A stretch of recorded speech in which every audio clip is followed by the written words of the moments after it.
Assalamualaikum warahmatullahi wabarakatuh. Hai guys, kembali lagi dengan saya Asyifa Khairinisa. Di bab kali ini masih di MTCNA teman-teman. Nah, di video kali ini kita memasuki bab 4, yaitu IP address dan networking. Nah, di bab 4 ini kita akan membahas beberapa materi ya teman-teman. Yang pertama ada pengenalan IP address subnetting.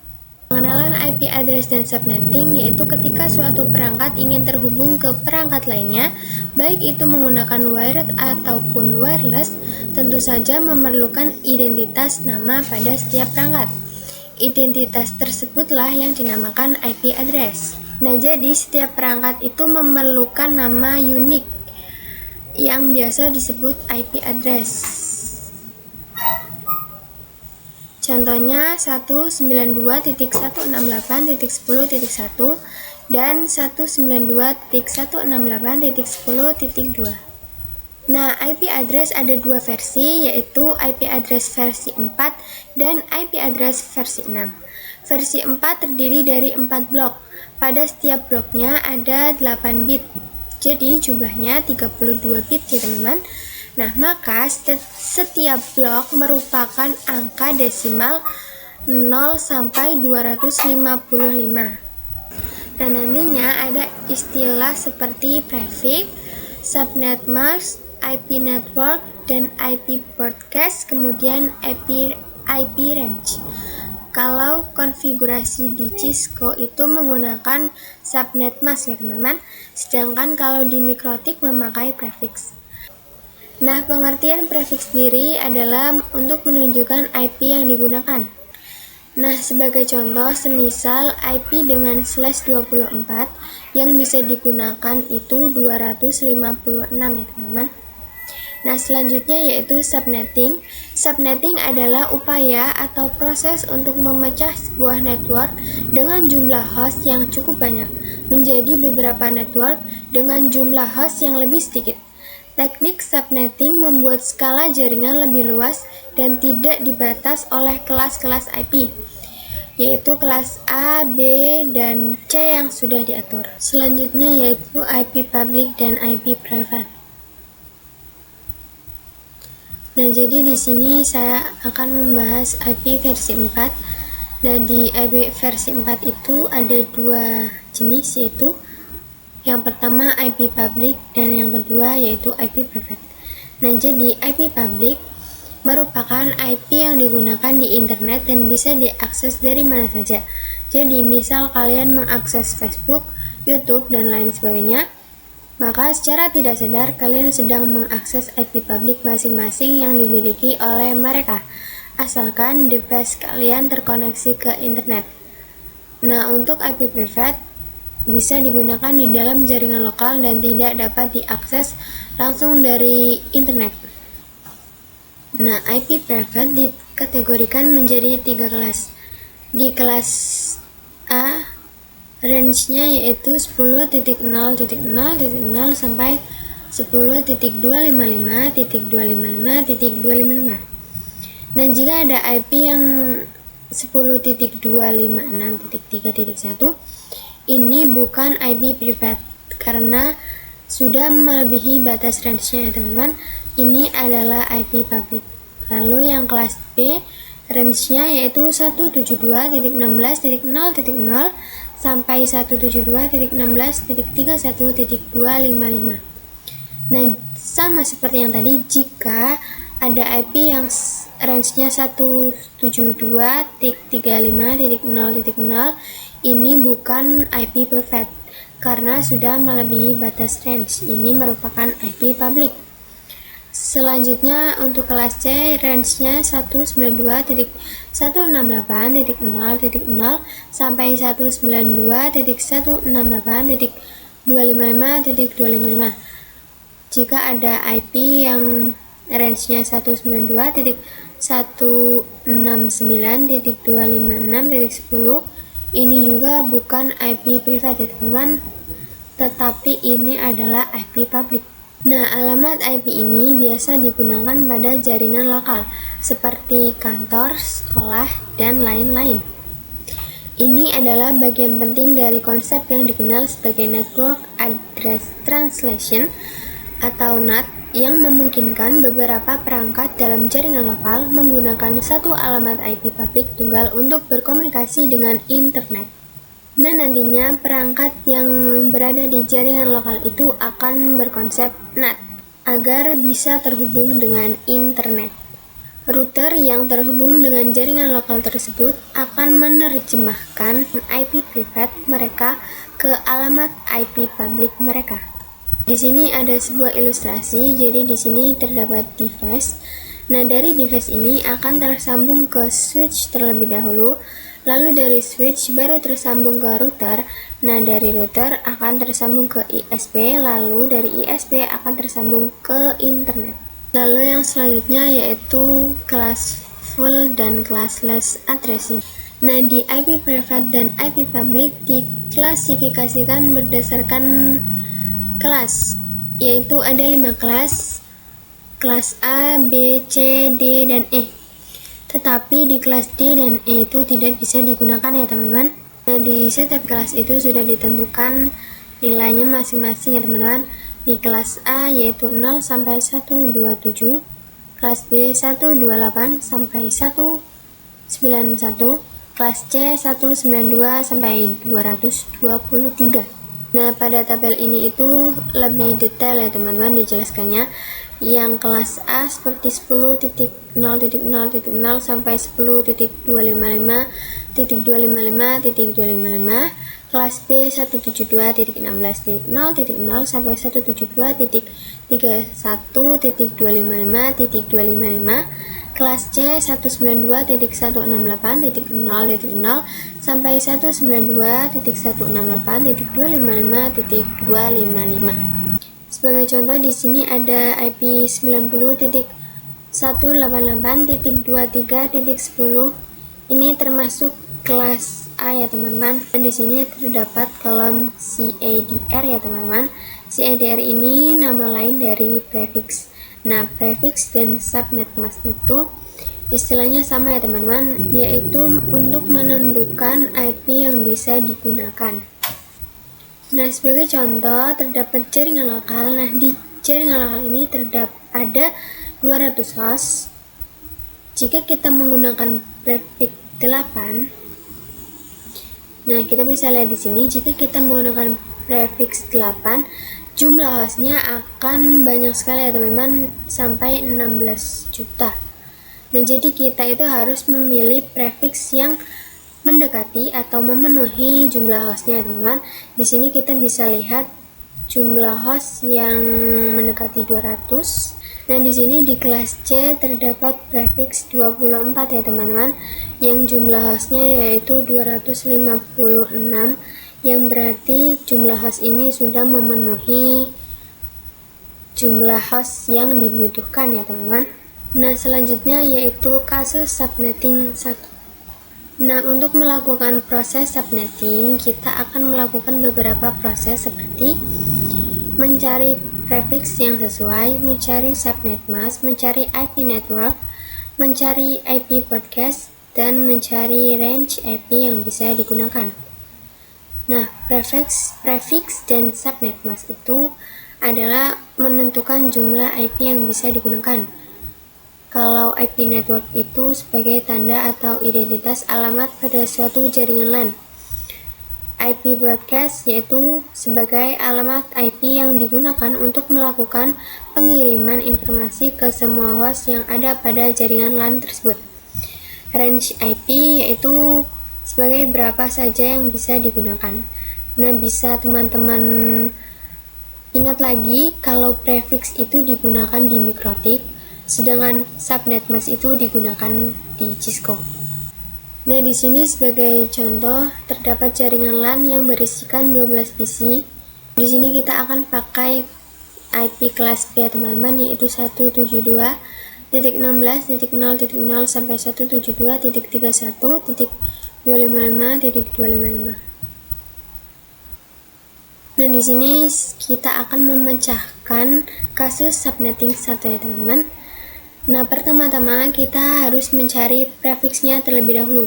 Nah, cara mencari prefiks itu dengan cara 2 pangkat berapa agar hasilnya yang mendekati atau sudah memenuhi jumlah PC. Nah, di sini kan kalau 2 pangkat 3 itu sama dengan 8 ya teman-teman.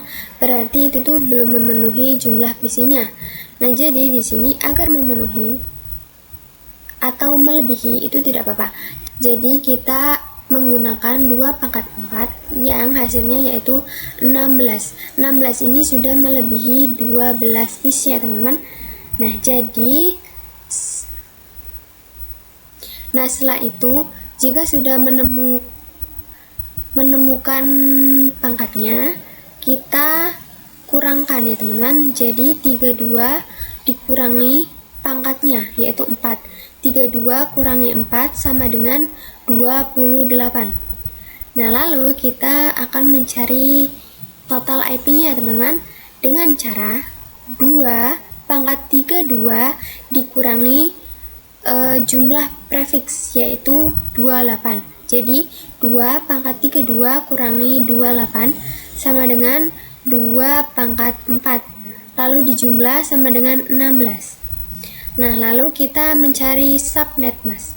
Jadi rumus mencari subnet mask itu adalah 256 dikurangi jumlah total IP yaitu jumlahnya 16. Jadi 256 dikurangi 16 sama dengan 240.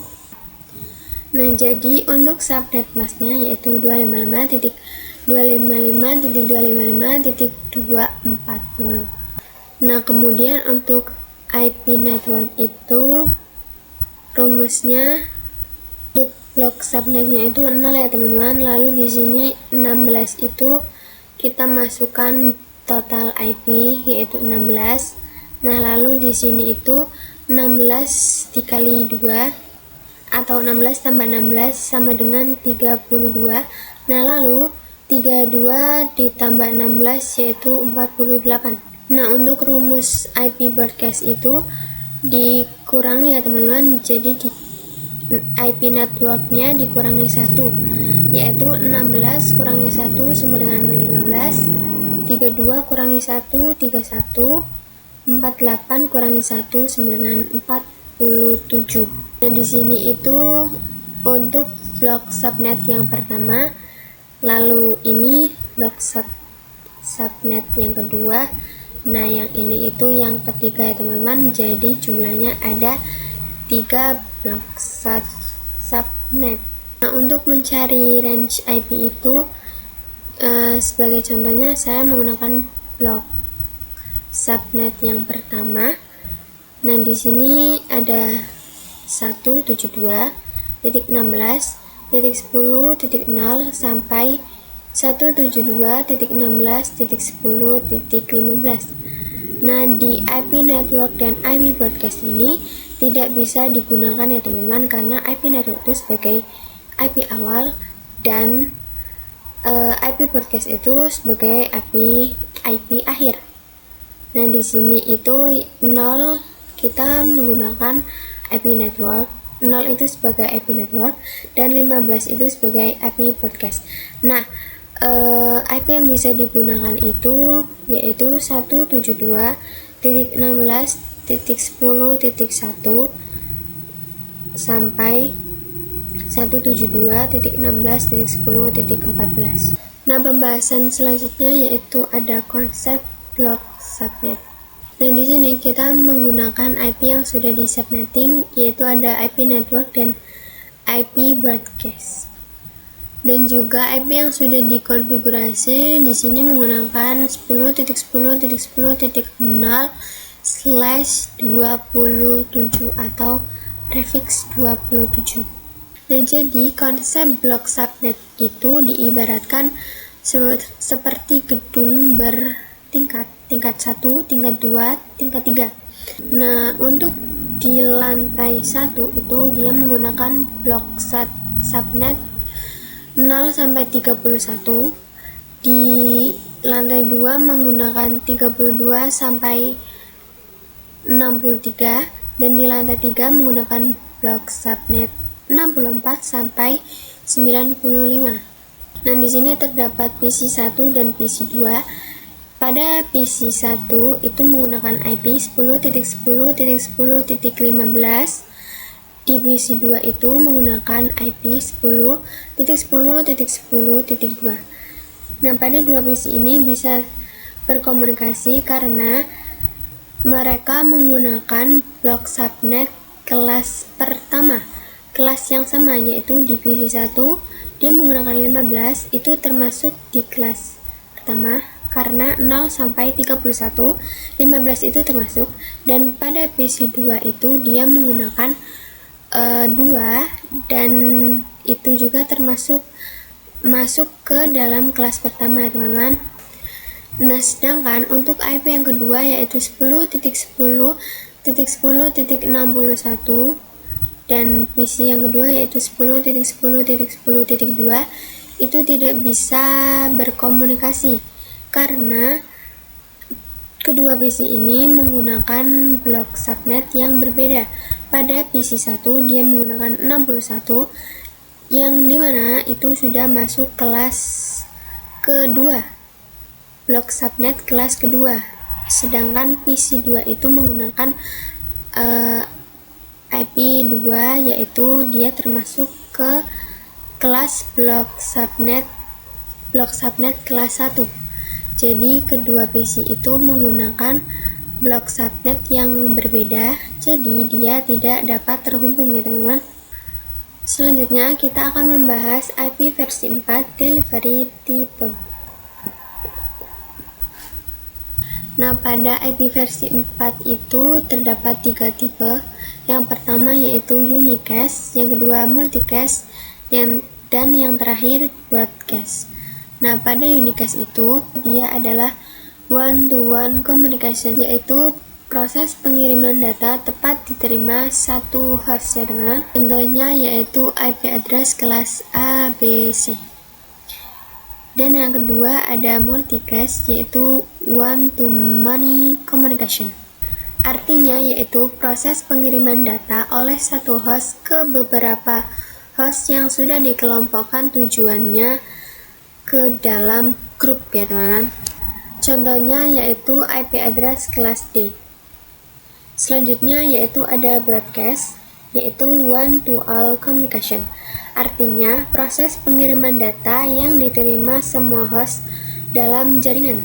Nah, di jaringan tersebut di dalam blok jaringan yang sama. Nah, di sini sebagai contoh, di sini yaitu contoh unicast, yaitu terdapat PC dapat mengirimkan ke satu PC. Nah, selanjutnya untuk contoh multicast, di sini PC dapat mengirimkan ke dua PC dalam syarat mereka ini satu grup. Selanjutnya contoh untuk broadcast, yaitu satu PC bisa mengirimkan ke semua PC, jadi bisa dikirim ke semua PC ya teman-teman. One to all communication, asalkan dia menggunakan blok subnet yang sama ya teman-teman. Kemudian yang terakhir yaitu konsep switch dan router. Nah, jadi switch yaitu mengkoneksikan perangkat yang satu network, kalau router itu untuk mengkoneksikan perangkat yang berbeda network. Nah, agar bisa saling terkoneksi, kita bisa lakukan ketika berada di blok subnet yang sama. Nah, di sini ada beberapa PC. Nah, untuk membuka beberapa PC ini kita menggunakan switch. Nah, jumlah port switch itu beragam. Ada yang 24, 48, dan lain-lain. Nah, untuk menghubungkan antar PC dengan switch, kita menggunakan kabel UTP. Nah, ini kita ibaratkan sebagai kabel UTP saja, teman-teman. Nah, kemudian PC-PC ini harus menggunakan blok subnet yang sama. Jadi, kita menggunakan blok subnet yang pertama, yaitu 10.1, 10.2, 10.3, 10.4, dan 10.5 sampai 10.31 ya teman-teman misalnya. Kemudian di sini ada switch lagi dengan beberapa PC. menghubungkannya juga dengan kabel UTP. Nah, di sini kita menggunakan blok subnet yang kedua ya teman-teman, yaitu 10.33, 10.34, 10.36, 10.37. Nah, dia bisa saling berkomunikasi. Intinya, agar bisa saling berkomunikasi, dia harus menggunakan blok subnet yang sama. Nah, agar antar PC1 dan PC2 itu bisa saling berkomunikasi walaupun berbeda blok subnetnya, itu kita memerlukan bantuan. Nah, bantuannya itu berupa router ya teman-teman. Nah, router ini yang akan mengelola routing paket data antar subnet tersebut ya teman-teman. Nah, di pembahasan bab 4 ini kita sudah selesai ya teman-teman. Mohon maaf jika ada kata-kata yang salah. Terima kasih sudah menonton. Sampai jumpa di video selanjutnya. Wassalamualaikum warahmatullahi wabarakatuh.